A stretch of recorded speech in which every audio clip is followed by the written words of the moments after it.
I was folding my grandson's school uniforms when I heard their hushed voices from the kitchen.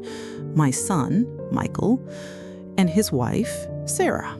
"You need to be patient," Sarah whispered, her tone sharp with impatience. "She's an old relic, but she's not going to live forever. Just think about that lake house." Michael mumbled something I couldn't hear. "That's not the point," she snapped back. "We've got bills, stress, and she's just sitting on a fortune. We've earned it after putting up with her for so long." The words felt like stones hitting my chest. I stood frozen, the neatly folded shirt still in my hands, as I realized my own son saw me not as his mother, but as an obstacle to his inheritance. The scent of bleach and fresh linen filled the small laundry room, a scent that had always meant safety and order to me.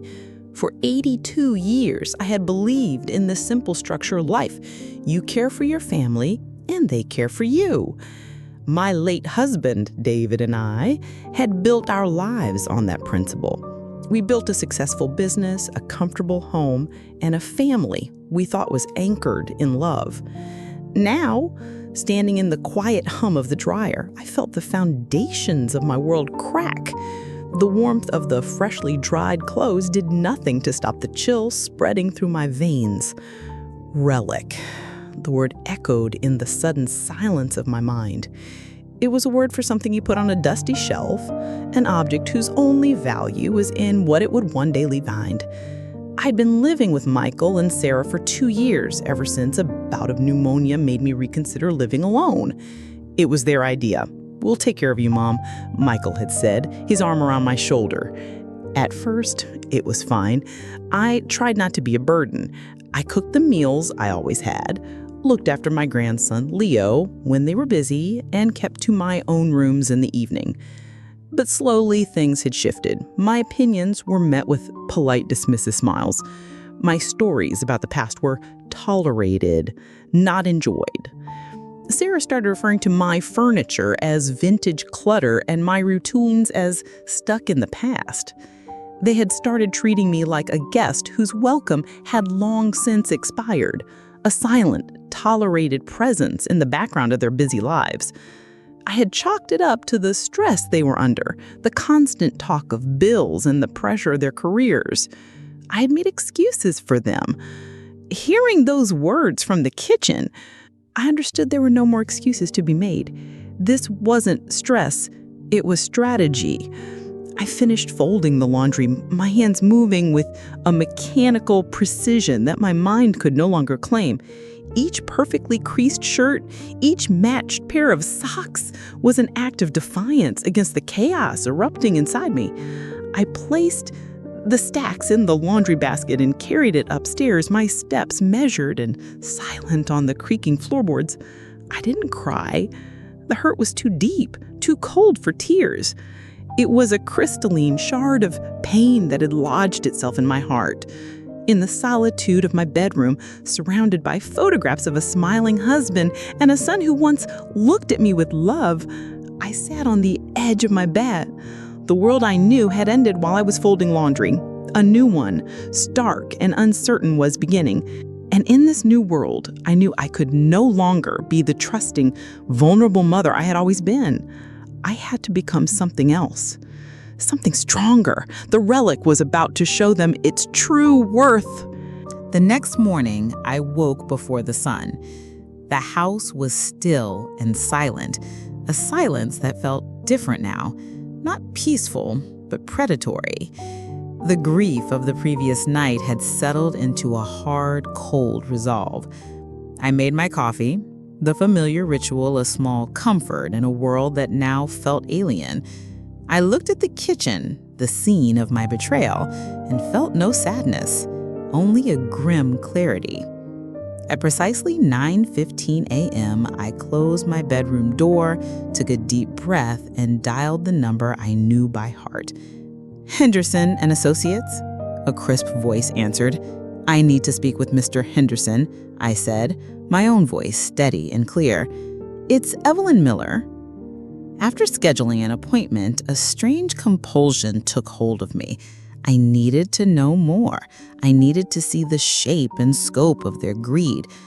While Michael was at work and Sarah was out for her morning run, I walked into the small office they shared. I had never entered it without an invitation before, feeling it was their private space. Today, I felt no such qualms. It was my house, after all. David and I had built it. The desk was cluttered with papers and bills. My eyes scanned the piles, and it didn't take long to find what I was looking for. Tucked beneath a stack of bank statements was a glossy brochure. The cover showed a sprawling modern home with floor-to-ceiling windows overlooking a serene, sun-dappled lake. Lakewood Estates, your future awaits. My breath caught in my throat. I flipped through the pages. The prices were astronomical, far beyond what Michael and Sarah could afford. Then I saw it.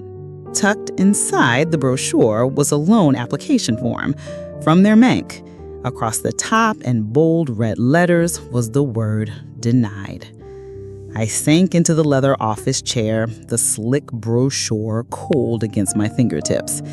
It wasn't just an idle dream, a careless wish whispered in the kitchen. It was a concrete plan. They had tried to secure funding, and they had failed. Now they were waiting. The depths of the betrayal washed over me, a nauseating wave of anger and hurt. They weren't just waiting for me to pass away. They were actively planning the life they would build on my grave, a life financed by the money my husband and I had worked our entire lives to build. It was premeditated.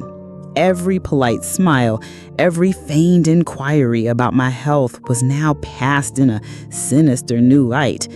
They weren't caring for a family member. They were guarding an investment they had already tried and failed to cash in on. My husband, David, had always said, "The devil isn't in the details, Evelyn. He's in the desires." For the first time, I truly understood. Their desire for a different life had turned them into strangers, monsters wearing the faces of my son and his wife. I placed the brochure and the denied loan application back where I found them, my hands no longer trembling. The shock was fading, replaced with an icy sense of purpose. The meeting with Mr. Henderson was no longer just about protecting my assets. It was about honoring my husband's legacy. It was about justice. The offices of Henderson and Associates were exactly as I remembered them. Walls lined with law books, the air smelling of old paper and quiet dignity. John Henderson had been our family lawyer for 30 years. He had helped David and me draw up our first wills, his hair more brown than gray back then. He greeted me with a warm, familiar smile, but his eyes, sharp and perceptive, registered the change in my demeanor immediately. "Evelyn," he said, ushering me into his comfortable office. "It's good to see you, though I get the sense this isn't purely a social call." I sat opposite his large mahogany desk, my back straight, my hands clasped in my lap. The vulnerable, heartbroken woman from 2 days ago was gone. In her place sat a woman who knew her own mind. I didn't waste time with pleasantries. I need to make a change to my trust, a significant one. John leaned back in his chair, his expression becoming serious. "Of course," he said gently. "What did you have in mind?" I began to speak, laying out the events of the past few days with a clarity that surprised even myself.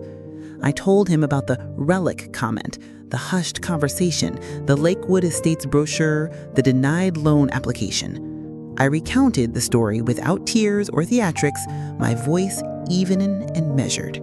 I wasn't there for sympathy. I was there for action. As I spoke, I could see the understanding and then the anger dawn in John's eyes. He had known my husband well. He knew how much our family and the legacy we built had meant to us. When I finished, he was silent for a moment, his gaze fixed on mine. "They always underestimated you, Evelyn," he said, a note of admiration in his voice. "David always said you were the true genius behind the business." He was right. I had been more than just a supportive wife. I had managed the books, negotiated with suppliers, and foresaw market trends David had missed. I knew every dollar, every investment, every cause, and our extensive portfolio. I had let them see a gentle, aging mother, forgetting that I was also the woman who had helped build an empire from a small workshop. That strength was still there, dormant but not dead.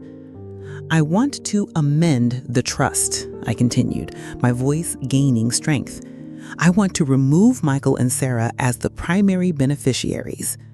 John nodded slowly, pulling a legal pad toward him. And who will be the new beneficiary? My grandson, Leo. I want to establish an ironclad educational and life trust for him to be managed by you until he turns 30. The remainder, upon my death, is to be donated to the Children's Literacy Fund. It was the charity David and I had supported for decades, a cause that built futures instead of funding fantasies. All of it, I clarified. The house, the savings, the investment portfolio. Michael and Sarah are to receive $1 each. So it is on the record they were not forgotten, but deliberately disinherited. John wrote meticulously, the scratching of his pen the only sound in the room. When he was done, he looked up at me. Are you certain, Evelyn? This is an irreversible step. I looked out the window at the bustling city below, a world full of people building, striving, and living. I felt a profound sense of peace settle over me. For the first time in 2 years, I felt in control of my own life. I have never been more certain of anything in my life. 3 months passed. I moved through my days with a quiet, private knowledge that acted as a suit of armor. I was polite, distant, and unreadable. I watched as Michael grew more agitated, and Sarah's fake smiles became more strained. The financial pressure on them was clearly mounting. Michael lost a major client at his firm, and their whispers in the kitchen were no longer about lake houses, but about credit card debt and late notices. The tension in the house grew thick and suffocating, but I remained an island of calm within their storm. I knew it was only a matter of time. The moment came on a Tuesday evening. I was in the living room, reading a book, when they approached me together, their faces a carefully constructed mask of concern and love. It was a pathetic, transparent performance. "Mom," Michael began, sitting on the ottoman at my feet, taking my hand in his. His touch felt repulsive. "We need to talk to you about something. It's a bit difficult." Sarah stood behind him, her hand on his shoulder, a perfect portrait of a supportive wife. "We've had some bad luck lately," she chimed in, her voice dripping with false humility. "A temporary cash flow problem. We're in a bit of a tight spot." I looked from my son's desperate face to my daughter-in-law's greedy eyes and felt nothing but a cold, hard clarity. I simply waited. "We were thinking," Michael continued, squeezing my hand, "that since everything you have will eventually be ours anyway, well, we were wondering if you would consider giving us a small advance on our inheritance. It would solve all our problems." There it was, the moment I had been waiting for, the moment their greed finally outweighed their patience. I slowly pulled my hand from his grasp. "There is nothing to advance." A confused silence filled the room. Michael blinked. "What do you mean, Mom? We just need a little help to tide us over." I placed my book on the end table beside me and folded my hands in my lap. "I mean," I said, my gaze moving from my son to his wife, "that there is no inheritance for you to have an advance on." I saw the flicker of panic in Sarah's eyes. "Don't be ridiculous, Evelyn," she said, her voice losing its gentle tone. "Of course there is." I let the silence stretch for a moment before I spoke again. "I was folding laundry 3 months ago, and the little room just off the kitchen. The walls are thinner than you think. I heard everything. The relic, the fortune, the lake house you were so eagerly planning to buy. Their faces went pale. I saw the blood drain from Michael's face, leaving him looking sickly and gray. Sarah's mouth opened and closed, but no words came out. I stood up and walked over to the antique secretary desk where I kept my important papers. I pulled out the glossy Lakewood Estates brochure. I opened it and let that denied loan application flutter onto the coffee table between us. Their guilt was written all over their faces. So, you see, I understood the situation perfectly. You weren't caring for your mother. You were waiting for your bank account to mature. I looked directly at my son, the boy I raised, now a stranger before me. This trust was amended weeks ago. Your names have been removed. You will not be inheriting anything. Not this house, not the savings, and certainly not the portfolio you were so eager to get your hands on. You will receive $1 each. I wanted to make sure the probate court understood that it was an intentional choice. Michael stared at me, his mouth agape, speechless. Sarah finally found her voice, a venomous hiss. You can't do that. He's your son. I gave her a small, cold smile. He is, and you are his wife. But a family is built on love and respect, not on financial projections. I am a relic, remember? And this relic has just secured her legacy. The aftermath was as ugly as I had expected. The masks they wore didn't just slip, they shattered. Their shock morphed into a tidal wave of fury and recrimination. They yelled, they accused, they blamed each other. Sarah screamed at Michael for being a spineless mama's boy who couldn't secure their future. Michael roared back that it was her endless greed that had pushed them into this corner. Their arguments echoed through the house for days, the walls seeming to soak up their bitterness. The life they had built together, predicated on a future of unearned wealth, began to disintegrate under the weight of its own empty foundation. I did not engage. I remained in my rooms, a silent observer to the implosion of their lives. When the screaming finally subsided, replaced by a sullen, toxic silence, I gave them my final decision. You have 60 days to find a new place to live, I told them calmly.